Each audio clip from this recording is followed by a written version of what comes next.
Buenos días, mi nombre es Jorge Castro, soy profesor de Historia de la Psicología y de Psicología Cultural en la UNED. Los minutos que siguen vamos a proponer un debate, una reflexión sobre el papel de la psicología ante lo que podemos considerar una ciudadanía actual que está en crisis. Si es que efectivamente es adecuado considerar que está en crisis. Esto seguramente es algo que iremos viendo a lo largo del programa.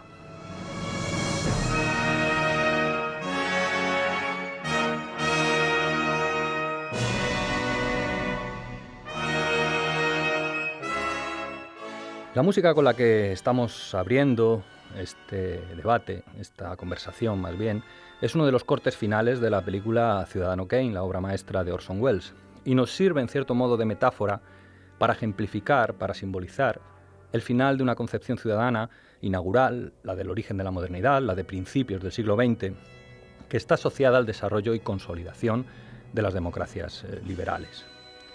En cierto modo, desde finales del siglo XX, esta concepción parece haber dado paso a una nueva forma de la ciudadanía, más compleja, más imprecisa, más impredecible, una concepción más acorde con el momento actual de avance de la globalización, de la multiculturalidad, el ciberespacio, la posmodernidad o las políticas neoliberales. Evidentemente, desde sus orígenes a principios del siglo XX, la ciudadanía presenta claroscuros, como bien denotan las imágenes, el argumento y la música, por cierto, toda una innovación técnica narrativa en el ámbito cinematográfico de la película de Orson Welles, El Ciudadano Kane. Estos claroscuros tienen que ver sobre todo con una dialéctica, en cierto modo novedosa en la historia del propio desarrollo de las potencias occidentales, entre el autogobierno e intereses de cada uno de los individuos que componen el Estado-nación y el gobierno de lo público, del espacio sociopolítico compartido. Evidentemente no es el caso exacto de Ciudadano Kane, pero esta dialéctica se plantea, se recorta contra un fondo de cierto optimismo y confianza en el progreso, un camino en el que se suponía que se resolverían las contradicciones para alcanzar los sujetos ciudadanos íntegros, los ciudadanos de una pieza que soñaba el occidente liberal y progresista. El fracaso de ese plan, con independencia de las causas concretas e identificables, posiblemente se revela muy bien precisamente en esta crisis actual de lo ciudadano que estamos planteando como hipótesis. La relevancia específica del ámbito psicológico para esta cuestión ciudadana es evidente. La psicología ha estado estrechamente ligada a la construcción teórica y práctica de ciudadanos desde estos momentos inaugurales de la modernidad, desde principios del siglo XX. En todo caso, es difícil poder localizar, poder hablar, identificar algo así como de un área específica de la psicología que pudiéramos denominar psicología de la ciudadanía o algo parecido. Evidentemente hay múltiples ejemplos de aproximación implícita en intereses, en temas afines a ambos dominios, cercanos a ambos dominios. Podemos pensar, por ejemplo, los estudios sobre el desarrollo moral infantil y adolescente de Jean Piaget, cómo estos trabajos también se filtran hasta cierto punto en los intereses por la conciencia reflexiva de Albert Bandura, en concreto en el papel de la conciencia en el control del comportamiento responsable o ético. También hay múltiples trabajos de psicología social sobre actitudes y personalidad, rasgos de personalidad, en lo que tiene que ver con la configuración de espacios de decisión, de influencia política y, bueno, otras muchas cuestiones de acercamiento entre la psicología y la política. Sin embargo, como decía, hasta los últimos 5 años no ha habido monografías, libros e incluso artículos que explícitamente pusieran en contacto el ámbito de lo psicológico y el ámbito de lo ciudadano. Creo que en este punto es un buen momento para presentar a la otra persona que me acompaña en esta conversación. Se trata de José Carlos Loredo, que es profesor de la UNED, como yo mismo, también profesor de Historia de la Psicología y de Epistemología.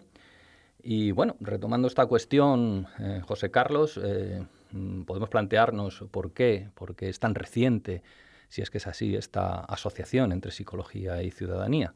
Buenas y gracias por invitarme, por supuesto. Bueno, ya que has dicho que somos historiadores, a lo mejor voy a relativizar un poco la novedad, ¿no? Aunque luego la retomo. Quizás si adoptamos cierta perspectiva histórica encontramos un caso que es poco conocido, pero a la vez muy representativo, muy significativo, y que además lo encontramos justo hace este año, si no me equivoco, un siglo, ¿no? En 1917. Lo encontramos en Estados Unidos, en unos Estados Unidos que estaban siendo percibidos por muchos intelectuales como experimentando una crisis, no necesariamente negativa, aunque en algunos aspectos sí, en lo que tenía que ver con la cuestión de la pobreza urbana, por ejemplo, con las desigualdades o con los problemas para compatibilizar la democracia, ¿no? Estados Unidos es un país que se solía considerar a sí mismo y se sigue considerando como la cuna de la democracia contemporánea, pero a la vez las desigualdades ligadas a ciertos procesos de industrialización, de condiciones laborales más o menos precarias o lo que sea. Estoy dudando porque me vengo al momento actual, que es con el que quería hacer la analogía justamente ahora, ¿no? Bueno, pues esas condiciones las percibían muchos intelectuales, como Weeks, que es el autor del libro al que voy a hacer referencia ahora mismo, Arlan Weeks, que era un intelectual reformista, progresista de la época, las percibían, digo, como difícilmente compatibles con la democracia, ¿no? Con la igualdad que exige la democracia. Entonces, este autor, como digo, hace 100 años escribió un libro titulado Psicología y Ciudadanía. Menciono esto porque desmiente la idea de novedad absoluta, ¿no? Es algo que podemos rastrear en la historia y, de hecho, nosotros mismos, tú y yo, tradujimos este libro hace unos años en la editorial KRK. Por cierto, hicimos un programa de radio a propósito de Wix. Efectivamente. Que podrá encontrarse seguramente en el archivo de... Bueno, entonces, sí, esa es relativizar la novedad tiene que ver con esto, ¿no? Con que en un momento en el que seguramente había o existía una crisis con algunos rasgos similares a la actual, o al menos en la medida en que era una crisis, efectivamente, o se percibía como tal por muchos intelectuales, pues hubo una vinculación explícita entre psicología y ciudadanía. En este libro lo que hace Weeks, dicho muy resumidamente, es recurrir a las ciencias del momento, entre ellas la psicología, para apoyar en ellas ciertas propuestas de reforma social que hoy llamaríamos y que entonces se llamaban, de hecho, progresistas. Entonces, a lo mejor una explicación, bueno, bastante tentadora de por qué en los últimos, creo que has dicho 5 años o así, ¿no? En los últimos años, recientemente, se ha vuelto a vincular psicología y ciudadanía, quizá seguramente podría ser esta, ¿no? Vuelve a haber una crisis... vuelve a haber una crisis que tiene que ver con el proyecto de investigación del que creo que ahora vamos a hablar, que se titula justamente La representación de la crisis y la crisis de la representación. Ahora especificaremos, pero tiene que ver justo con eso, ¿no? Con la crisis de hace ya casi una década, la actual político-económica, y entonces por eso la psicología y la ciudadanía vuelven a vincularse. También es verdad, siendo honestos, que en el mundo académico o los académicos tenemos cierta tendencia a apuntarnos rápidamente a las modas, ¿no? Por decirlo de alguna manera. Entonces, este tipo de debates recientes a propósito de la crisis, de las nuevas formas de ciudadanía, de los derechos ciudadanos de unas u otras minorías o de unas otras condiciones o identidades, han salido a la arena pública de una manera que es como que los ha hecho especialmente apetitosos para que cada disciplina académica eche su cuarto de espadas en ellos, ¿no? Digamos. Uh-huh. Hablabas precisamente del proyecto de investigación en el que efectivamente tú y yo estamos implicados con ese título, la representación de la crisis y la crisis de la representación. Ya que lo has dicho, creo que merece la pena mencionar que es un proyecto en el que están implicadas 13 universidades de diferentes países europeos. Está dirigida, o más bien coordinada, por ALDA, que es una asociación europea, literalmente Association of Local Democracies Agencies. Y bueno, es un proyecto sobre si alguien está interesado, que esté escuchando este programa, pues se puede rastrear, se puede encontrar más información en la página web www.recri.re, es decir, representación crisis, representación.ue. Lo interesante de este proyecto es que frente a los clásicos parámetros sociodemográficos y psicológicos, los más tradicionales, los factores de personalidad, las actitudes, este tipo de cuestiones, el proyecto pone el peso en los aspectos más semióticos, es decir, en cómo las personas interpretan la crisis y a través de esa interpretación cómo se vinculan afectivamente con ella y cómo la afrontan. Hasta el momento en este proyecto hemos utilizado algunas herramientas de carácter más cuantitativo que han permitido delinear algunos perfiles de interpretación y afrontamiento de la crisis. Son perfiles que se reparten de forma muy diversas entre la población, incluso entre los diferentes países implicados. De una manera muy rápida, creo que podemos decir que existen 3 perfiles básicos, aunque no solo. Uno que estaría relacionado con un afrontamiento de la crisis en la que todavía existe una confianza o respeto por la norma general, por la norma social, por la norma abstracta que sostiene el pacto social. Un segundo perfil que supone una forma de enfrentamiento más basada en la vinculación a los grupos de pertenencia más próximos, más inmediatos, desde la familia, los amigos, ámbitos locales, y sin que necesariamente sea contradictorio con el primer perfil. Y un tercer perfil, mucho más pesimista, incluso catastrofista, podríamos decir, en el que desaparece toda confianza por esta norma abstracta y, si acaso, sí que se mantiene un afrontamiento de la crisis basada en la comunidad más inmediata, ¿no? Como decíamos en el segundo perfil, en este caso la familia o los amigos, y no yendo mucho más allá. Bueno, en el trabajo, en el proyecto, el punto siguiente será seguramente definir una línea maestra de trabajo a partir de estos perfiles, como manera de empezar a lidiar con diferentes temas o controversias sociopolíticas de interés dentro de cada espacio nacional o local. Sí, perdona, te interrumpo porque justo me viene a la cabeza que en estos perfiles se puede reconocer algo que ya estaba en la época de Whigs, ¿no? En la época del progresismo americano, a la que hice referencia hace un momento, de principios de del siglo XX, del siglo pasado. Y es justo esa tensión entre la confianza en la comunidad próxima, ¿no? Era el tercer perfil, y cierta necesidad de confiar en el Estado-nación, no necesariamente en el Estado en un sentido estatalista, ¿no? Porque además los norteamericanos siempre han tenido una tradición muy poco estatalista, pero sí en los poderes públicos, ¿no? No sé, se me ocurre que es una analogía bastante interesante para explorar o para tener en cuenta. Sí, de hecho no estamos lejos todavía, no estamos tan lejos nosotros tampoco como especialistas o supuestos especialistas en cuestiones sociales, en la medida en que este proyecto también pretende de alguna manera poder debatir con agentes sociopolíticos relevantes, no solo políticos, que también, sino también miembros de ONGs, de movimientos sociales, ¿no? Como una manera de ver en qué medida podemos pensar en estrategias de afrontamiento de la crisis. ¿Qué es lo que consideras tú que puede resultar más interesante de este proyecto? Bueno, igual voy a parecer superficial, si me permites la pequeña broma, pero me voy a ir al título. Que el título puede ser lo más superficial de un proyecto, pero en cierto modo también lo más profundo, ¿no? Porque es lo que lo condensa. Y a mí bueno, más allá de que en este proyecto haya sensibilidades teóricas y actitudes pues, metodológicas y tal, o políticas, ideológicas y tal diferentes, creo que tiene un título muy interesante para explorar. El título es un retruécano, ¿no? No sé si lo hemos dicho, creo que sí, es la representación de la crisis y la crisis de la representación. Es un retruécano que juega con dos preguntas muy evidentes, ¿no? La primera es cómo interpreta la gente la famosa crisis que comenzó hace ya casi 10 años. A lo mejor estamos ya un poco obsoletos, ¿no? A lo mejor es una crisis que ya se ha hecho estructural y no coyuntural porque ha cambiado formas de vida y en esa medida, por definición, ya no es crisis. Pero bueno, acogiéndonos a la etiqueta esta de que sigue funcionando muy bien, de crisis político-económica, pues eso, la primera pregunta es cómo interpreta la gente esta crisis.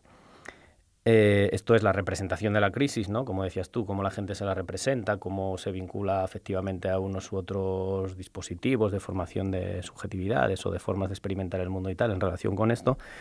Y la segunda pregunta, que es la segunda parte del retruécano, es cómo se relaciona la crisis económica con lo que algunos consideran también que es una crisis, además, política, ¿no? O consideran que también es una crisis política. Y en concreto, una crisis de los sistemas de representación parlamentaria. Aquí representación tendría el sentido no ya de representación en un sentido así, pues qué sé yo, mental o psicológico, sino en un sentido, en el sentido estricto técnico de representación parlamentaria, ¿no? A través de elecciones, de votaciones, en el sentido de las democracias occidentales convencionales. Hay un lema del 15M que podemos recordar a este respecto, que es justo no nos representan, ¿no? Y esa sería justamente no la representación de la crisis, sino la crisis de la representación. Sí, yo creo que en esto el proyecto es deliberadamente ambiguo, ¿no? Y está muy abierto a diferentes cuestiones, desde el punto de vista psicológico, pretendiendo llegar precisamente a cuestiones de carácter directamente político. La cuestión de la crisis tiene que ver con estas cosas que estás comentando y también con la forma en que la crisis afecta en cómo la gente puede, la crisis de hecho política, económica, cómo la gente se está representando el mundo y la vuelta que esto supone también para una crisis de la vivencia política, ¿no? De la vida cotidiana. De hecho, el propio proyecto ha tenido que ir ajustándose como ha podido, porque se inicia seguramente con una referencia a una crisis básicamente económica en toda Europa y por el camino ha tenido que ir reformulándose o encontrándose con otro tipo de crisis, desde el Brexit, la salida del Reino Unido, de la Unión Europea, hasta incluso la crisis de la inmigración, que es una de los... Seguramente en España no la estamos viviendo de una manera tan importante como en otros países de Europa, que sí que están participando en este proyecto, y para ellos es casi la referencia fundamental de la crisis actualmente.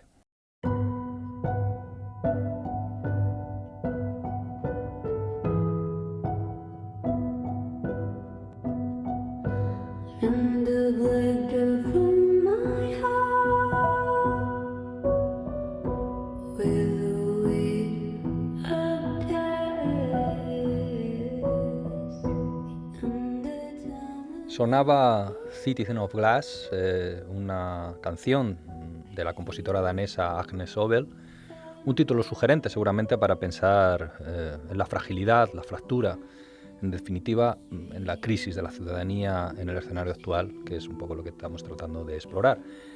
Sin embargo, sin abandonar ese horizonte, creo que es importante o interesante también hablar un poco de cómo llegamos nosotros hasta los intereses de este proyecto, ¿no? Un poco de las trayectorias previas de investigación en relación con temas de psicología y ciudadanía. En ese caso... Sí. Bueno, en mi caso exactamente no es que sea especialista en cuestiones de psicología y ciudadanía o de psicología de la ciudadanía, si es que entendemos esto como una subespecialidad de la psicología y demás, ¿no? Pero bueno, sí es verdad que he hecho incursiones en un ámbito, bueno, como en dos ámbitos, digamos. Uno contigo, que lo controlas más, que es el que tiene que ver con trabajos más entre históricos, historiográficos o histórico-genealógicos, como decimos nosotros, basados en gente como Michel Foucault o Nicolas Rhodes. En parte también son teóricos, están ahí un poco a medio camino, que tienen que ver con la relación, dicho muy brevemente, ¿no? Con la relación entre los estados liberales modernos y las formas de ciudadanía modernas, de finales del XIX, principios del XX, en su transición, hablando en términos generalísimos, insisto, hacia formas de ciudadanía que podríamos llamar más posmodernas, más ligadas a la globalización, como tú comentabas al principio, y en cómo las técnicas de gobierno ligadas a estas épocas o transiciones recurren a conceptos y herramientas psicológicas, más o menos disciplinarmente psicológicas, sobre todo a finales del XIX y principios del XX, de esto sabes tú. No se trataba siempre de que recurrieran a psicólogos como tales, entre otras cosas porque en muchos países no existían psicólogos como tales, ¿no? Bueno, este es uno de los ámbitos. Un ámbito que sí me es más cercano, de una manera más personal, en el que yo he trabajado más por mi cuenta, aunque también en algunas dimensiones con otros compañeros como Belén Jiménez o Enrique Lafuente, y que me interesa especialmente y me sigue interesando, tiene que ver con cómo, diríamos, con técnicas concretas de ciudadanía o técnicas de producción de ciudadanía, aunque no siempre se presentan a sí mismas como tales, pero a veces sí se presentan o se presentaban porque son trabajos históricos, que se refieren a cosas como muy, digamos, muy concretas, muy básicas o muy cotidianas, ¿no? Y concreto. Son trabajos acerca de cómo determinadas prácticas de crianza y educación, es decir, referidas a bebés y a niños y niñas, o a jóvenes incluso, adolescentes y tal, y en concreto las de la puericultura y la urbanidad, sobre las que se publicaron y se sigan publicando, aunque a veces con otros nombres, porque estos dos nombres han caído en desuso, muchos manuales, contienen y contenían un montón de recomendaciones técnicas concretas para algo que nosotros llamaríamos producir formas de subjetividad ciudadana, ¿no? Para producir ciudadanos. Yo me he centrado sobre todo en manuales publicados en España durante el primer tercio del siglo XX, en los que, tanto en los de puericultura como los de urbanidad, ahora si acaso si nos da tiempo hago algún matiz, se introducían, como digo, consejos de especialistas, de médicos, de intelectuales, de educadores, de pedagogos, no de psicólogos porque no había, pero bueno, en algunos sentidos eran funcionalmente psicólogos porque actúan como tales, ¿no? Hoy sí hay ya manuales de psicólogos, como Rosa Jové y demás, que es muy conocida en el ámbito de la crianza infantil.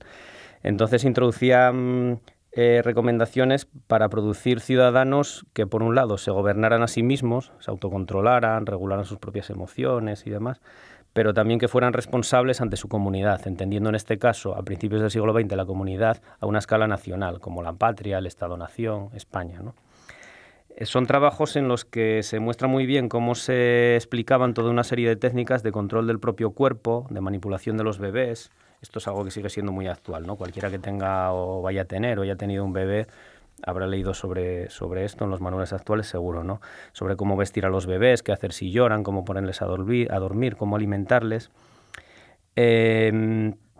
Y eran técnicas que pretendían conseguir básicamente que sus destinatarios, en este caso vamos los bebés a través de las madres y también los niños y niñas a través de maestros o simplemente porque leyeran ellos los manuales de urbanidad y buenas maneras, interiorizasen completamente valores que tenían que ver con el respeto, el autocontrol, la aceptación del orden social.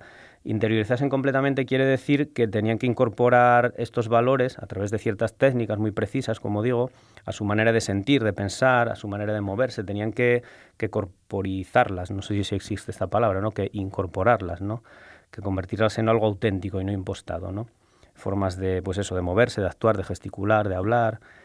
Aquí hay una cuestión interesante y es que, como dije, estas técnicas tenían que ver con promover el respeto, el autocontrol y también la aceptación del orden social, pero con una cierta tensión entre esa aceptación y un derecho a la libertad individual, ¿no? Se trataba de que cada cual expresara su propia individualidad, su talento, que cada cual se situara dentro de la escala social según sus méritos, su esfuerzo, su trabajo, pero a la vez la perspectiva de quienes escribían los manuales no era política, no era desde luego ni mucho menos revolucionaria y tenía un punto conservador en la medida en que se aceptaba o se valoraba por encima de todo la armonía social, que exigía que cada cual se conformara o aceptara su destino dentro de un orden social. Esto se ve sobre todo más en los manuales de urbanidad, ¿no? Que son como un poco más tradicionales, menos modernos, más deudores de concepciones del siglo XIX. Y bueno, se ve muy claro además en el caso de las mujeres, ¿no? Las mujeres en estos manuales, tanto en los de urbanidad como en los de puericultura, deberían ser ciudadanas de aquella manera, ¿no? Por decirlo así, ¿no? Su contribución a la sociedad y al bien común era cumplir con su supuesta función biológica de madres y de amas de casa. Claro, todo ese planteamiento está inscrito posiblemente, como decíamos, en el ideal de lo que debe ser el Estado-nación desde un punto de vista absolutamente occidental, donde se empieza a promover ya la existencia de sujetos que se autogobiernan, ¿no? Sí, que tienen que, de alguna manera, aceptar, asumir y autocontrolarse respecto a los valores colectivos que permiten sostener la armonía social y el proyecto de progreso al mismo tiempo, ¿no? En un mundo industrial, urbano. Lo interesante quizás de toda esta línea de trabajo más genealógica, más histórica, que compartimos tú y yo en muchos puntos, es precisamente su proyección hacia el momento actual y la posibilidad, por un lado, de ver cómo la psicología ha participado activamente de la construcción de ese modelo ciudadano y, por otro lado, como decíamos un poco al principio, también ver el resquebrajamiento de las líneas básicas de ese ciudadano, como decía también al principio, de una pieza, ¿no? Seguramente muy condicionado todo ello por el actual momento de globalización, donde las alternativas para pensarse como sujeto político o sujeto activo, participativo, son muchas más que las que nos ofrece el ciudadano, el ciudadano ideal del Estado-nación occidental. La inmigración, Internet, hay un montón de líneas de fractura de ese sujeto autogobernado, posibilidades de adscripción identitaria que ya no tienen que ver solo con el Estado-nación y no necesariamente con técnicas de autogobierno que respondan a los ideales de las democracias liberales, aunque el autogobierno de alguna manera y el autorreconocimiento dentro de determinados colectivos culturales sigue estando allí. Claro, es transversal, sí. Totalmente. Pienso además que esta forma de crisis de la ciudadanía supone también, en cierto modo, una crisis para la propia psicología. Claro. Sí. Claro, es que, bueno, estamos hablando todo el rato de la psicología como si fuera algo unitario, ¿no? A nadie se le escapa que de hecho no lo es. No sé, a mí en esta cuestión, y por decirlo rápidamente, siempre me viene a la cabeza lo que Bruno Latour, el pensador francés, llamaba el pacto moderno, ¿no? El pacto moderno es el pacto implícito, obviamente, según el cual las agendas políticas se quedan como separadas de las realidades naturales, las estudiadas por las ciencias, y esto normalmente se ha traducido en que las primeras, las agendas políticas, se justifican a través de las segundas, ¿no? de las científicas, pero como si estuvieran separadas unas de otras. Yo que sé, por poner un ejemplo muy simple, es lo que ocurre cuando se dice que la ciencia demuestra que los niños y las niñas, la psicología, por ejemplo, demuestra que los niños y las niñas tienen ritmos de maduración diferentes y por lo tanto, ¿no? Este sería el salto a la agenda política, la educación debe ser diferenciada y no mixta, ¿no?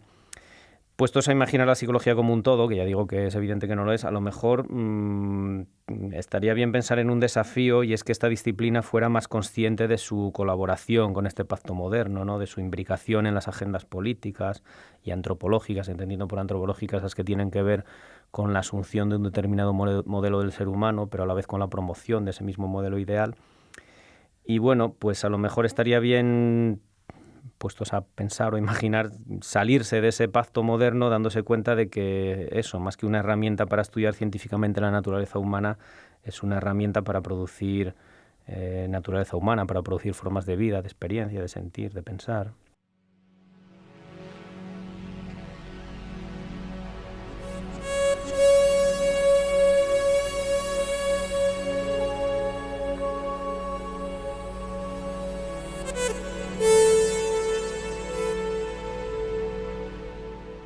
Bueno, pues suena ya nuestro cierre musical, para el que hemos elegido otra banda sonora sugerente. Se trata de un corte tomado de Blade Runner, una película excelente para exponernos no solo al paisaje de una ciudadanía global, sino a las complejidades e incertidumbres de la subjetividad, a las formas en que los seres humanos damos sentido a nuestra experiencia y, cómo no, a las controversias implicadas en la aplicación de ingenierías sociales y psicológicas para alcanzar fines políticos sociales, como veníamos diciendo. Aun a riesgo de resultar un tanto crepuscular, creo que este paisaje musical puede resultar adecuado para seguir dándole vueltas a esta tensión constante entre lo ciudadano y lo psicológico, entre el horizonte optimista que aspira a construir ciudadanos de una pieza, agentes políticos responsables y cívicos, y el enfrentamiento a la multidimensionalidad de la experiencia humana, de las posibilidades de interpretación, como dice también nuestro proyecto de la crisis. Lo que también resulta evidente, creo que a modo de ver de los dos, es que el tipo de psicología que podamos llegar a utilizar para mediar en esa tarea deberá ser muy poco ingenua respecto a que exista una naturaleza humana, al menos solo una, que por lo demás también pueda conducir directa y lógicamente a buenas y malas versiones de lo que es un ciudadano. Y muchas gracias también a José Carlos por acompañarme en este programa. Gracias a ti.